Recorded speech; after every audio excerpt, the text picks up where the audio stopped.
Muy bien, ¿qué tal? Sean bienvenidos a esta siguiente sesión de nuestro curso Estadística para la Investigación y Tesis utilizando SPSS. Bueno, vamos a empezar esta sesión aperturando el archivo supermercado. Es un archivo que está dentro de los proporcionados a través del aula qpvirtual.com y que ustedes tienen ya descargado, entiendo, ¿no? Entonces voy a archivo, abrir datos, nos ubicamos en la carpeta archivos de trabajo y allí marcamos supermercado. Es un archivo que estábamos trabajando ya también en la clase anterior, o sea que conocemos el contenido de las variables que corresponden a este archivo, ¿cierto? Muy bien.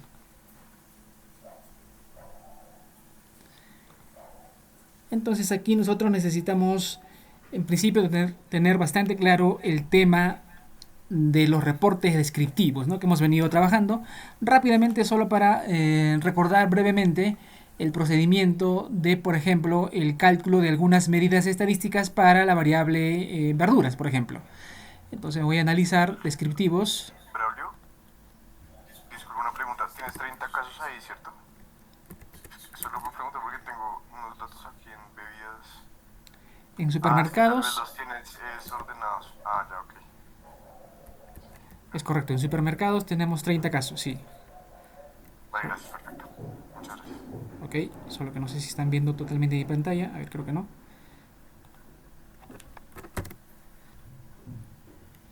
Y entonces tenemos el archivo supermercado donde les decía que para realizar los reportes descriptivos tenemos en principio tres posibilidades, ¿no? Las frecuencias, descriptivos y explorar.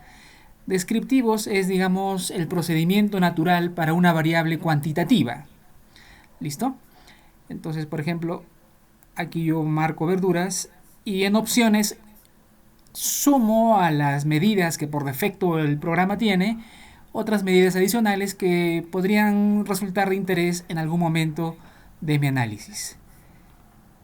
Y aquí tengo todo el reporte, digamos, de esa parte disponible para las variables cuantitativas.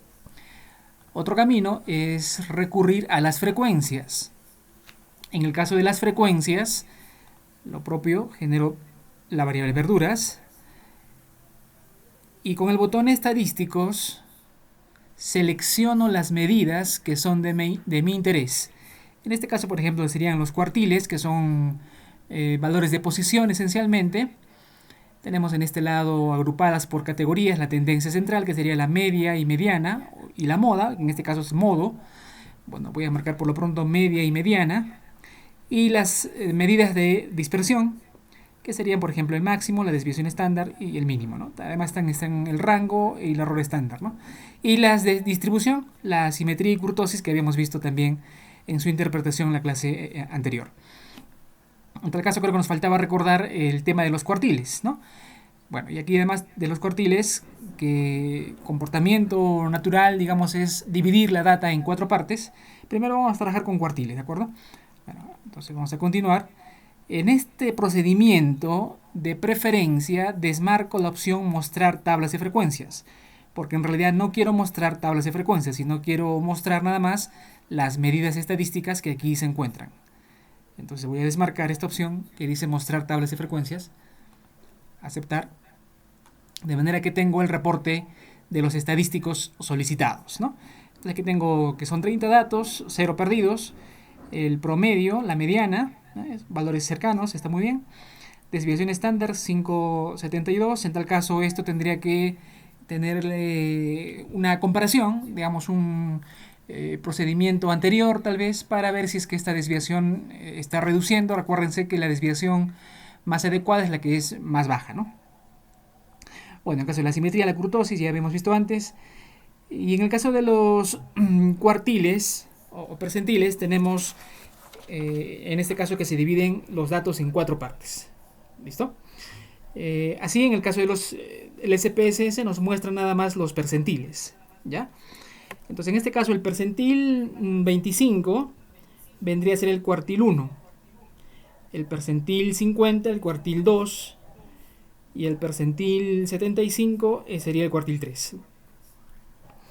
Entonces los datos estarían agrupados en 4 partes. A ver, para que nos quede claro, creo que tengo que pasar por esta zona que se llama...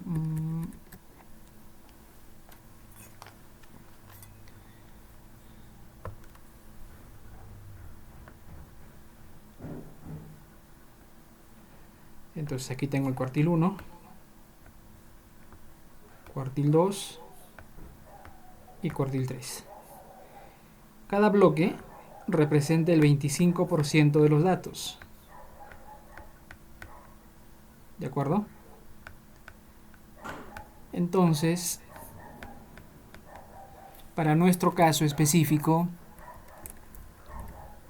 nos dice que el percentil 25, que es el cuartil 1, es 7, es decir, el valor de 7.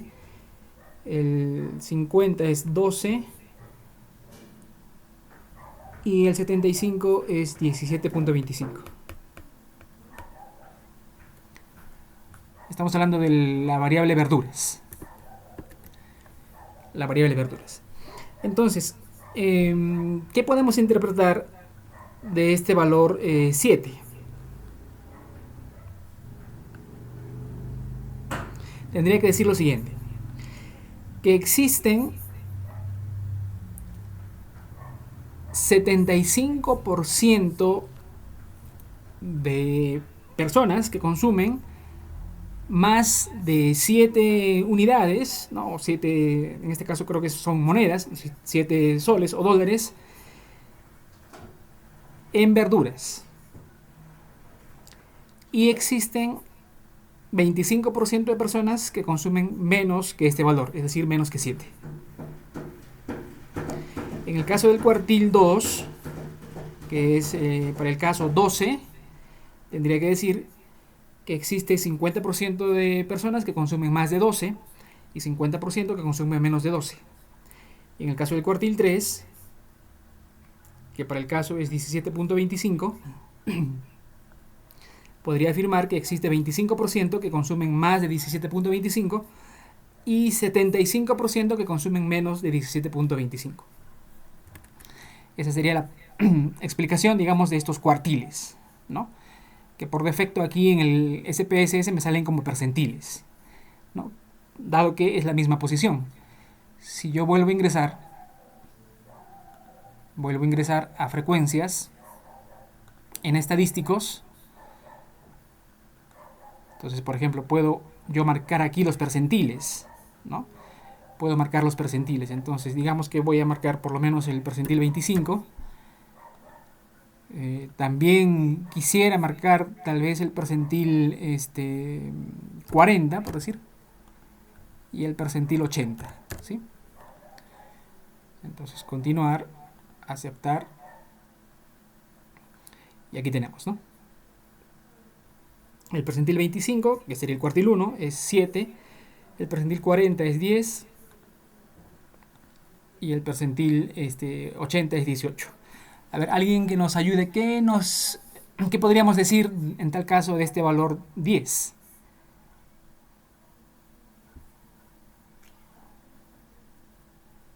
Que el 60% de las personas consumen más de 40 soles en verduras y el 40% menos de 10 soles. Algo así, ¿no? Ajá.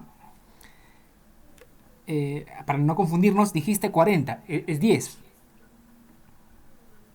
perdón. Sí, el más del 60% consumen más de 10 soles en verduras y menos del 40% consumen menos de 10 soles en verduras. Ajá, es correcto. Ajá, es correcto. Entonces, esa es la forma de interpretar los percentiles, ¿no? Normalmente usamos los cuartiles, pero también podemos trabajar con el tema de los percentiles y podemos ubicar en la recta, digamos, la posición que nos interese analizar, ¿no? Muy bien. Entonces creo que de eso no hay mayor problema. Y en tal caso decía que nosotros aquí estamos viendo que completamos otras medidas estadísticas a las que por defecto se muestran en descriptivos a través de la opción frecuencias, ¿no? Desmarcando esta opción de mostrar tablas de frecuencias, justamente. ¿Por qué las desmarcamos? Porque si yo marco esto, aunque ahora tengo pocos datos, tengo 30 nada más, me va a salir el reporte y además me va a salir la tabla de frecuencias, ¿no? Que como ya habíamos visto antes, no es muy significativa mostrarla. Y el otro procedimiento es a través de explorar. Con explorar, vamos a explorar por ejemplo bebidas esta vez, paso la lista a la opción lista de dependientes. Y en estadísticos, bueno, tendría la posibilidad en tal caso de cambiar el intervalo de confianza para la media, que por defecto siempre es 95%. Aquí yo le podría poner otro intervalo, ¿no? Digamos 98. Aceptar, aceptar nomás. Y aquí tengo la opción explorar, donde tengo los siguientes reportes, ¿no? Un resumen de procesamiento de casos, una primera tabla, y una segunda tabla de los valores descriptivos, justamente más comunes, ¿no? En este caso está el promedio, el intervalo de confianza para la media recortada,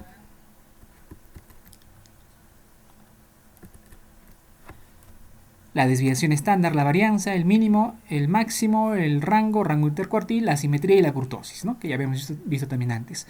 Bueno, además aparece un gráfico de tallo y hojas y un gráfico de cajas. Es decir, es un análisis, digamos, completo que por defecto el programa genera cuando vamos a justamente explorar. ¿Listo? Bien. Entonces creo que ahí está bastante claro. Y en tal caso, eso es para variables cuantitativas. Cuando nos enfrentamos a variables cualitativas, como por ejemplo el caso de estado civil, o grado de instrucción, o en el caso de edad que se ha categorizado, ¿no? Entonces, el reporte, digamos, sería a través de frecuencias. Voy a restablecer. Por ejemplo, voy a poner edad. A mí me aseguro de marcar la opción mostrar tablas de frecuencias. Eso va a ocurrir si yo pongo restablecer. No sé si se han percatado. A ver, analizar, descriptivos, frecuencias. Bueno, ya lo restablecí. Con este botón restablecer, regresa a su estado original. ¿Ya? O si no, lo marco manualmente también. Paso edad. Aceptar. Y aquí está, ¿no? Lo que ya habíamos visto también antes. Muy bien. Entonces, de esa forma ustedes tienen que proceder para los reportes esencialmente descriptivos.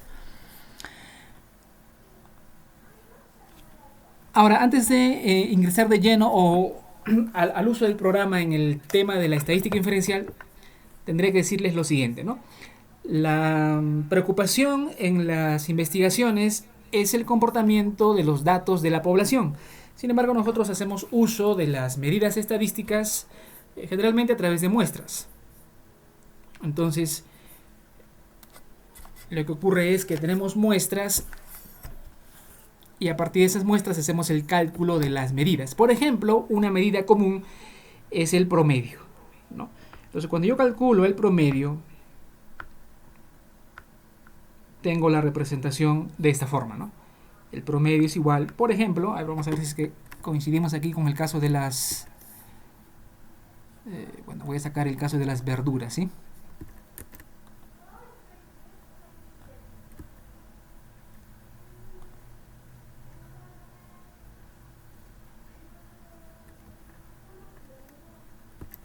¿Cuánto era verduras? Bueno, ahora lo voy a mostrar. Pero digamos que en verduras fuese el consumo promedio 18.5.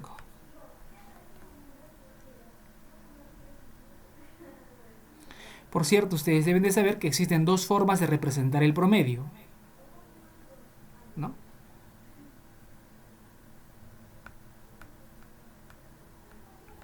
Cuando yo digo promedio, tengo esto y también tengo esto. Entonces ocurre que en un caso tengo el estadístico, pero muestral. y en otro caso tengo el poblacional. El interés en la investigación radica en conocer cuál es el promedio poblacional, ¿cierto? Entonces, nosotros basados en la muestra decimos que el promedio de consumo es de 18.5. Pero internamente sabemos que este es un cálculo de la muestra, de 30 elementos. Pero nuestra preocupación es conocer cómo es el comportamiento de toda la población. Entonces, ante esto lo que ocurre es un tema que se llama la estimación.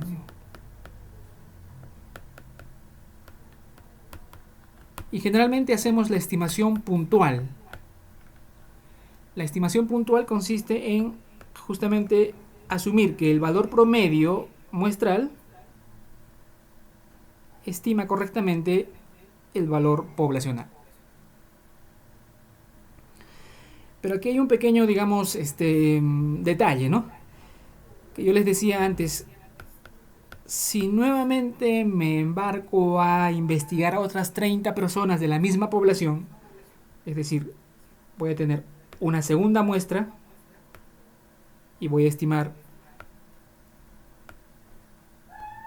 un segundo promedio poblacional, es altamente probable que este valor sea diferente. Por ejemplo, 17.4. Y si hago una tercera muestra, probablemente ocurra también ese cambio, es decir, un valor tal vez más alto, 19.8 por ejemplo.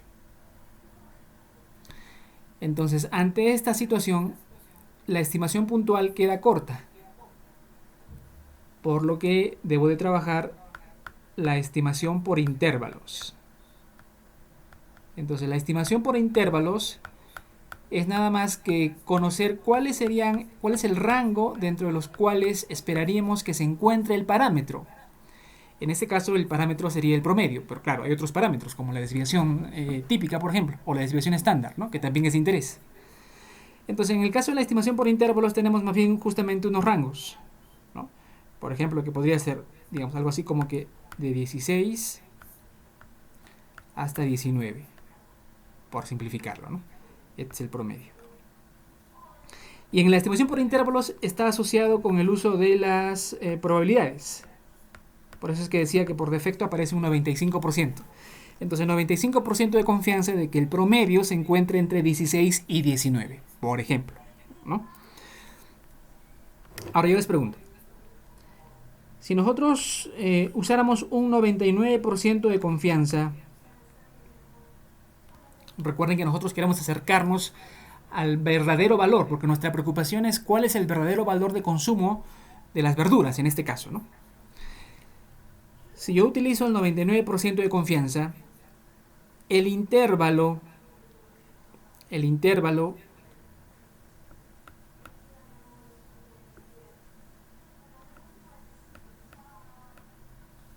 será más alto o más bajo. Es decir, si originalmente tengo este modelo, ¿no? Entonces sería más grande o más pequeñito. Más grande, ¿no? Porque si quiero estar seguro que la probabilidad de ser más alta, seguramente tengo que incluir más valores. Más pequeño, porque tengo un grado de confianza más alto. Ajá. Pero el grado de confianza es al contrario, ¿no? O sea, que yo tengo un grado de confianza alto, o sea, el 99%, significa que es más probable que dentro de mi intervalo esté la real media de la población. Y para eso tendría que ser el intervalo más grande, ¿no? O no sé, puede estar equivocado. Creo que es más pequeño porque la dispersión Creo que sería tiene más que ser más grande. pequeño, porque Exacto. hay una mayor precisión. Entonces Exacto, el tiene que ser intervalo más debe ser más preciso. pequeño.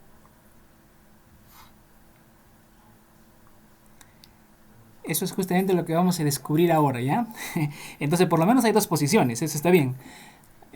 Farid, bueno, él menciona que en tal caso el resultado sería el modelo A, ¿no es cierto?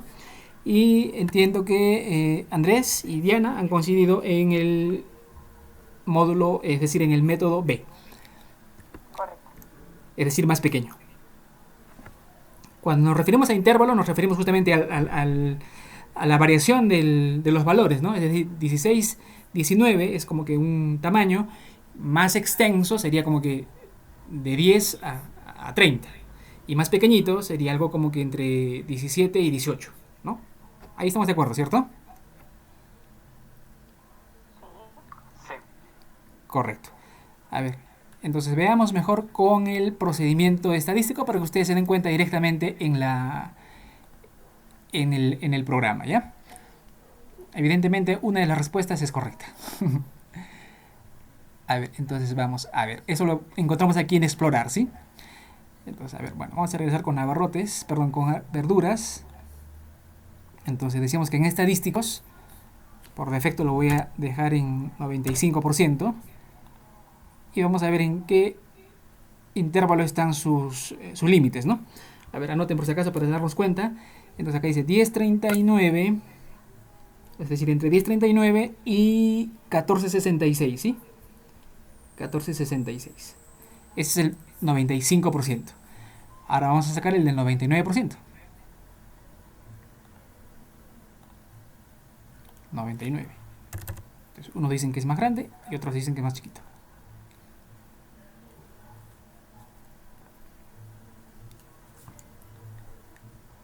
Es más grande, ¿no? ¿Qué dicen? ¿Más grande o más chiquito? Notoriamente, más grande. Es un intervalo más grande. Punto para Farid. Es un intervalo, pero ¿cómo? O sea, claro,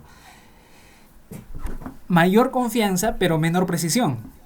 Claro, ¿no? Es decir, yo tengo más confianza, pero para ello tengo que extender, como decía Farid, el intervalo.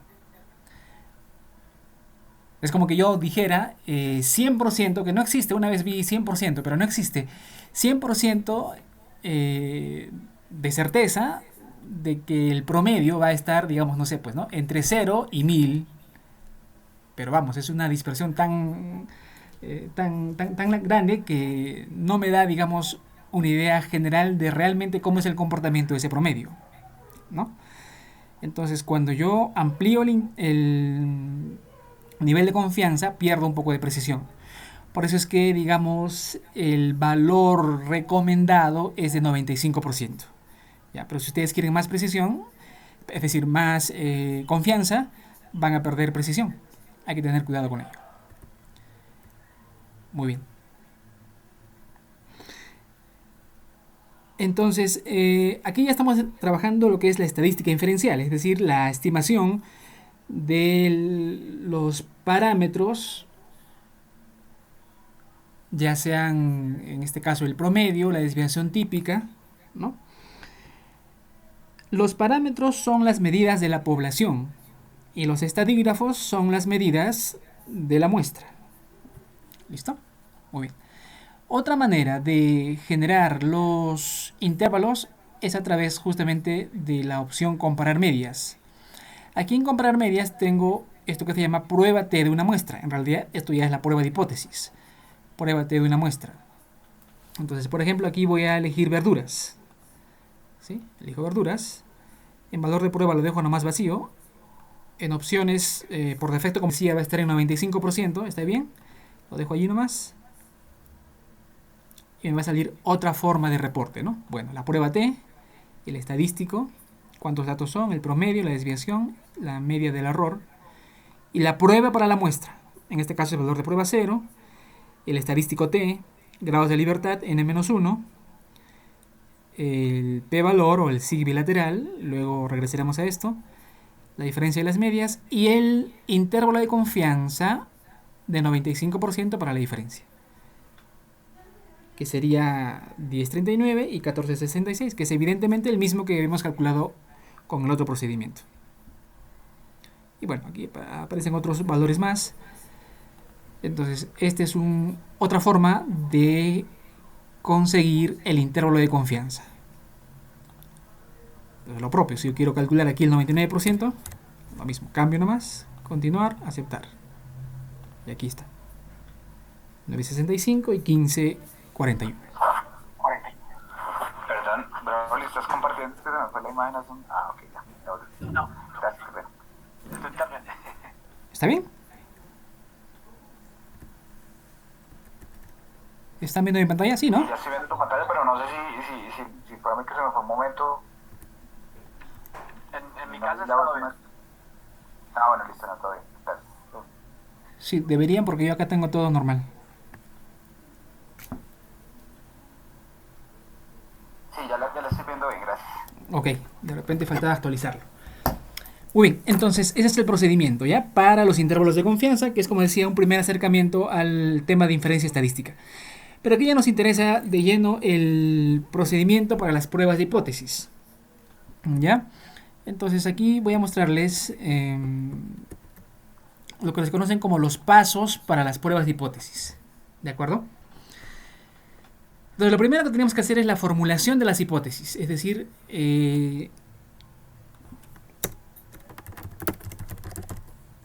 voy a poner desarrollo. Entonces, cuando hablamos de la formulación de las hipótesis, hablamos de la hipótesis nula y la hipótesis alterna. La hipótesis nula es la hipótesis de inicio, ¿ya? Es como que si vamos a continuar con esta data, nos interesaría, por ejemplo, saber justamente el consumo de las verduras, es decir, dar una afirmación respecto al consumo de las verduras, ¿no? Entonces algo así como que el promedio de consumo de las verduras es de... A ver, quiero ver con qué valores me estoy moviendo. Ya. Digamos que es de 11.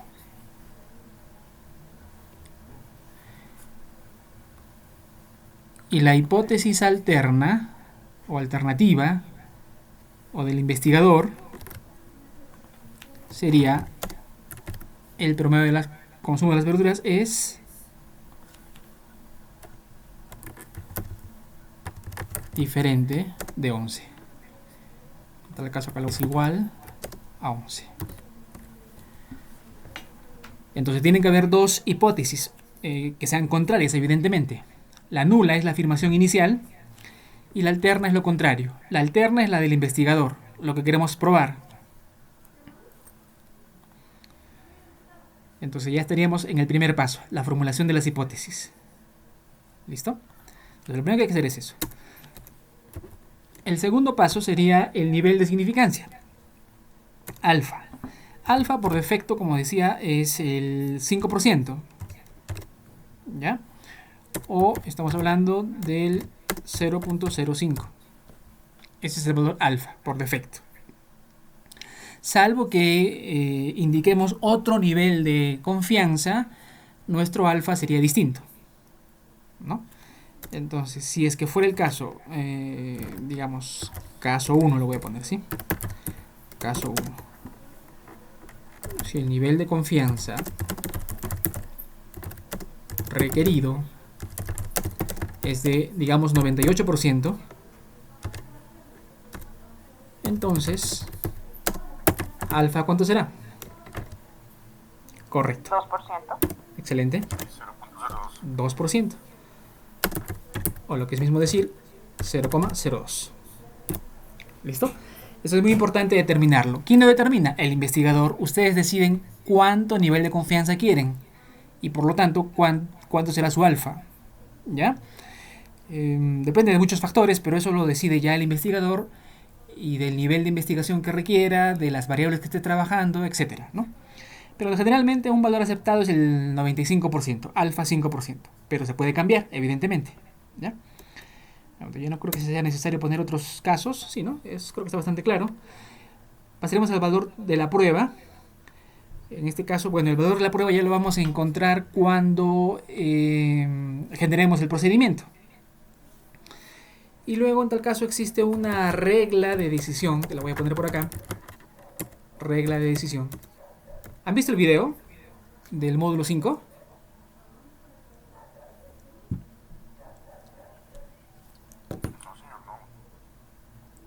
Ajá, bueno, eso está explicado allí también.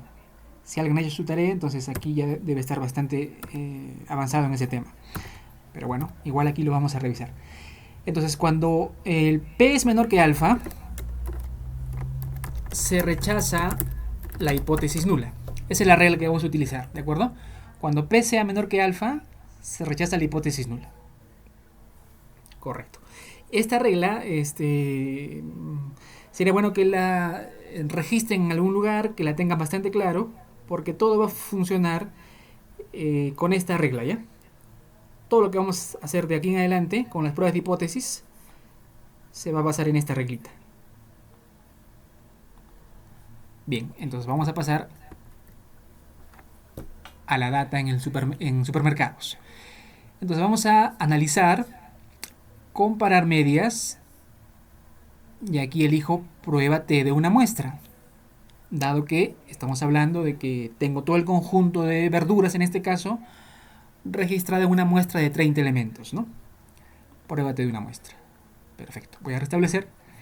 Elijo la variable de análisis, en este caso sería venta de verduras, y en valor de prueba, debo de poner qué es lo que quiero comprobar.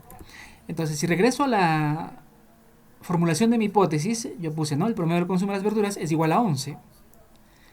Otra forma, digamos, directa de formular esta hipótesis sería algo así como que el promedio es igual a 11. Y la alternativa, evidentemente, sería que el promedio... bueno, voy a poner diferente de esta forma, ya creo que ustedes me van a entender, porque bueno, no tengo el signo de diferente. Ya, entonces la alternativa sería que el promedio es diferente de 11, ¿sí? Perfecto. Entonces regresamos aquí. Por lo tanto, el valor de prueba será 11. Escribimos 11. Nos aseguramos que esté en 95%. Normalmente va a estar ahí, o sea que no hay que ingresar nuevamente, pero si desean, lo pueden hacer, 95%. No más. Y donde tenemos que fijarnos es en el valor P. El valor P en el SPSS se etiqueta como sig bilateral. Aquí está, sig bilateral.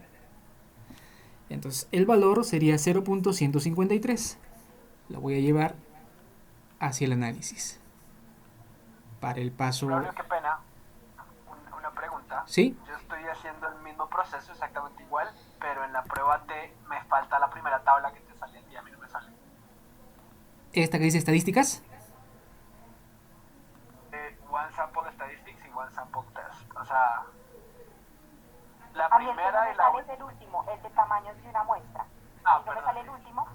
De hecho, Braulio, si te puedes ir por el paso que hiciste ahorita, cuando al paso de obtener los resultados, cuando yo pido en analizar datos, entro a la comparar medias y la prueba T, al lado del valor de prueba donde se indicó el 11, a ti te sale un cuadro que dice estimar tamaños de efecto. Sí. Eso es lo que le pasa a Farid y me pasa a mí. A mí no me sale disponible esa opción. Ah, ¿será por la versión? Sí. Pero no se preocupen. Lo importante, en realidad, lo importante es que tengan el valor Así me sale a mí. de la prueba, es decir, el valor SIC. Ok. Este valor. Les decía, creo que en una de las sesiones, que el SPSS, una de las ventajas que algunos mencionan es que tiene mucha información de salida. Aquí solamente nos interesa en realidad la prueba T para una muestra y este valor que dice SIG bilateral, que para el caso es 0.153. Deberían de tenerlo todos. Revisen bien. Sí, el valor sí sale y está bien. Ajá. Simplemente era el otro cuadro que no lo salía, pero pues bueno, de acuerdo, ya entendimos lo que tú dices, que a veces bota demasiada Ajá. información.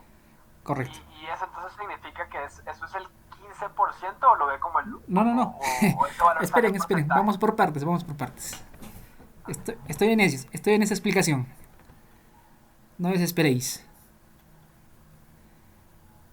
¿Seguimos? Por Sí, favor. seguimos, porfa. Ya, entonces 0.153. Ya, listo. Regresamos acá. Entonces, aquí estamos, la realización, y entonces venía el valor de la prueba. Bueno, en este caso el valor de la prueba, si desean lo pueden copiar, en realidad podríamos saltarnos ese paso, pero igual lo voy a poner aquí, valor de prueba, el valor estadístico, el t, en este caso es 1.468. 1.468. Y en tal caso el valor p, o el p-value, que también se conoce así, p-value, que en SPSS es el sig bilateral, ¿sí? Ese valor para el ejemplo es 0.153. ¿Listo? Muy bien. Entonces luego viene justamente la comparación del valor p con alfa. Entonces la comparación sería 0.153 es menor que 0.05. ¿Es menor? ¿Qué dicen? Se rechaza la hipótesis. No, pero es menor. Ah, no es menor. Es el 15%, Es el 15%, entonces entonces no es menor. no se rechaza la hipótesis, no, No se es rechaza. cierta. No se rechaza la hipótesis nula. La No regla es, teníamos razón. la regla es que cuando es menor se rechaza. Dado que no es menor, no se rechaza la hipótesis nula. Y dado que no se rechaza la hipótesis nula, la conclusión sería Que es cierta y que no tenemos la razón. que el promedio de consumo de las verduras es igual a 11. Y lo que nosotros queríamos probar era que sea diferente. En realidad no hemos logrado probar. Entonces la conclusión final sería: no existe evidencia significativa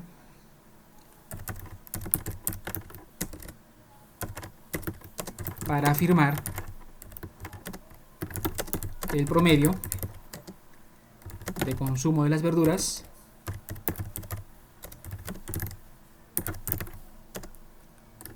sea diferente a 11. O sea que no hemos logrado comprobar que son diferentes de 11. ¿Listo? Muy bien. Ahora voy a hacerlo un poquito más rápido, ¿sí? Me voy a jalar esta formulación. Me voy a... Paso 1, voy a poner así. La formulación. Esta vez va a ser 12.4, ¿ya? Y diferente de 12.4. Ya está. Entonces voy a la data. Comparar medias. Pruébate de una muestra. 12.4. La opción está correcto.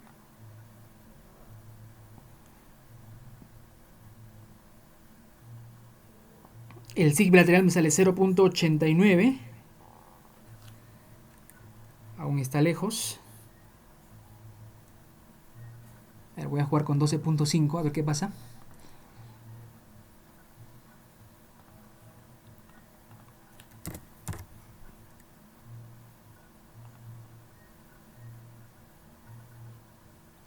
Ajá. Entonces aquí tengo el valor del sig bilateral. El que me interesa es el sig bilateral para decidir, ¿sí? Entonces, bueno, 0.975. 0.975 es menor que 0.05. Por defecto estoy trabajando con 95%, ¿cierto? Entonces, nuevamente, no se rechaza la hipótesis nula. Porque cuando es menor se rechaza, ¿cierto?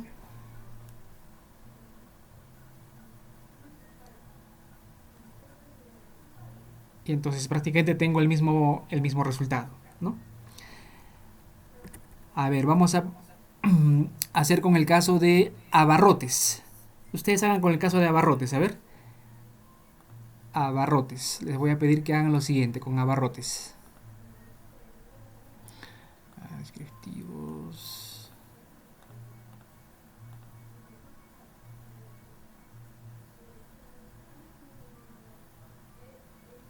Ya queremos comprobar si el promedio del consumo de abarrotes es 35. Sigan los pasos. Primero la formulación.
¿Cómo le salió?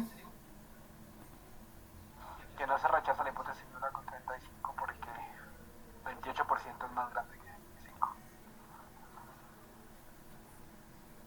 Ajá. Correcto. Bueno, a ver, vamos a pasar a usar una data un poquito mayor. Esta data está con valores muy bajos, muy pocos datos. A ver, vamos a ver qué ocurre cuando tenemos...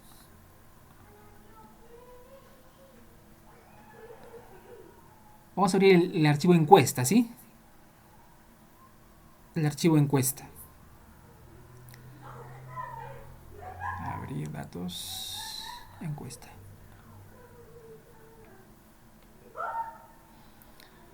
Acá. Vamos a trabajar con el archivo sueldo, a ver qué ocurre.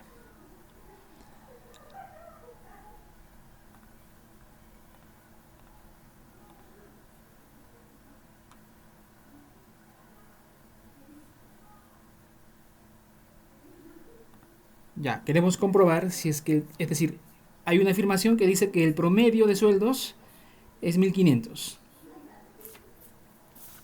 Es igual a 1500. ¿Sí? Nosotros queremos comprobar si eso es cierto o no. A ver qué dicen.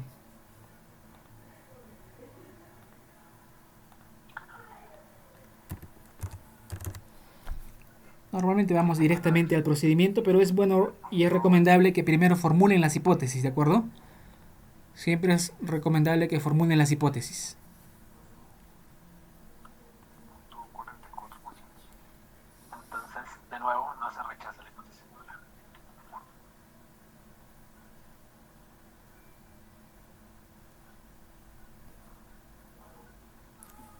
Otra vez tenemos el mismo resultado, es decir, que es mayor que 0.05, ¿cierto? Solo cuando es menor se va a rechazar la hipótesis nula.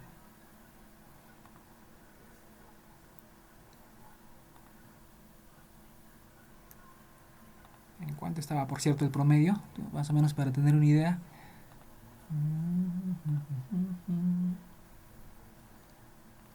1522. A ver, debería acercarse. Si nosotros hacemos 1600. A ver, ¿qué ocurre con 1600?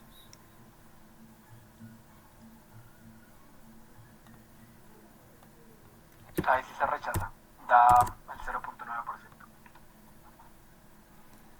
0.009%. Nos estábamos equivocando en las... Acá. Entonces era 1600. Diferente de 1600. Entonces el valor P en este caso es 0.009, ¿sí?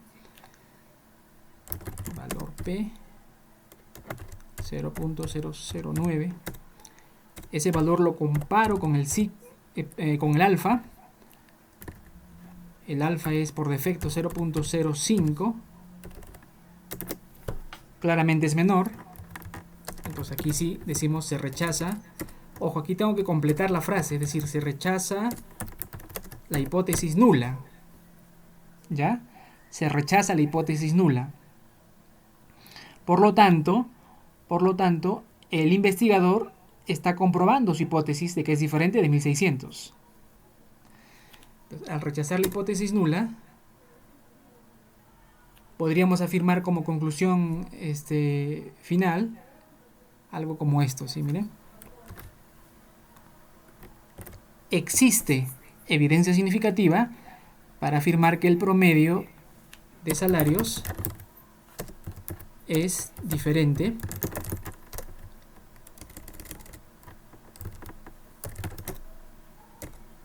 de 1600.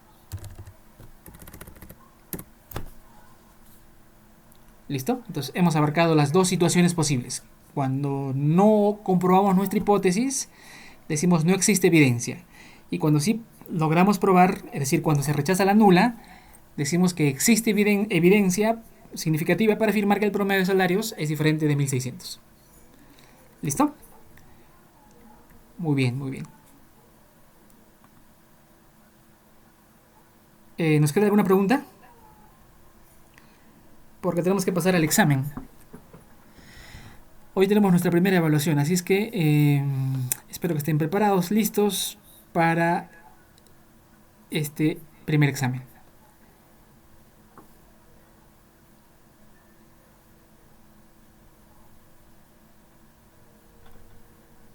Bien, no hay preguntas sobre el tema hasta ahora, ¿no? Hay otras opciones adicionales extras que las vamos a revisar en la última sesión. Por ejemplo, para que tengan, digamos, esa curiosidad, ¿no? Si hablamos de encuesta, si se han percatado, hemos formulado la hipótesis bilateral, es decir, hacia ambos lados.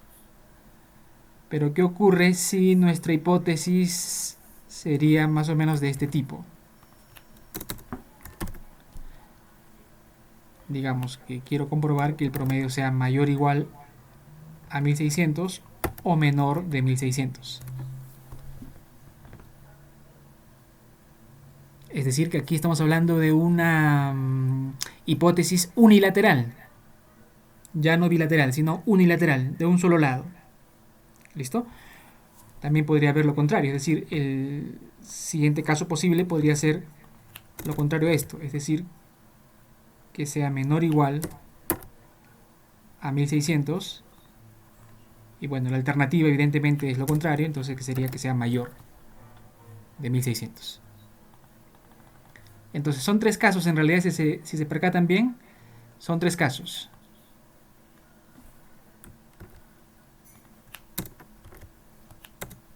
Que sean iguales o diferentes, la alterna, que sean mayores o iguales o que sea menor, o que sea menor o igual y que sea mayor. ¿Listo? Nos valdría revisar estas opciones. Y el caso de las variables cualitativas, ¿no? Porque estas son variables cuantitativas, ¿no? Cuantitativas. Muy bien.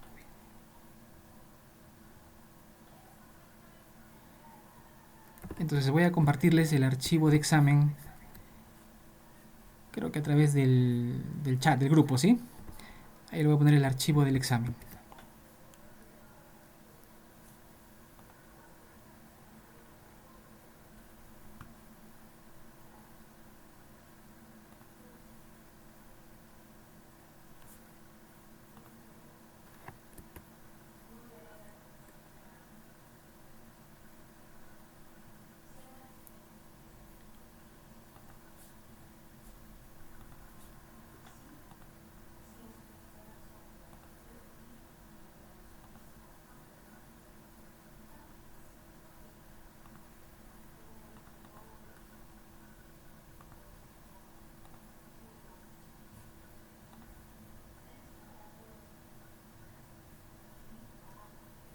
Ya lo tenemos ahí.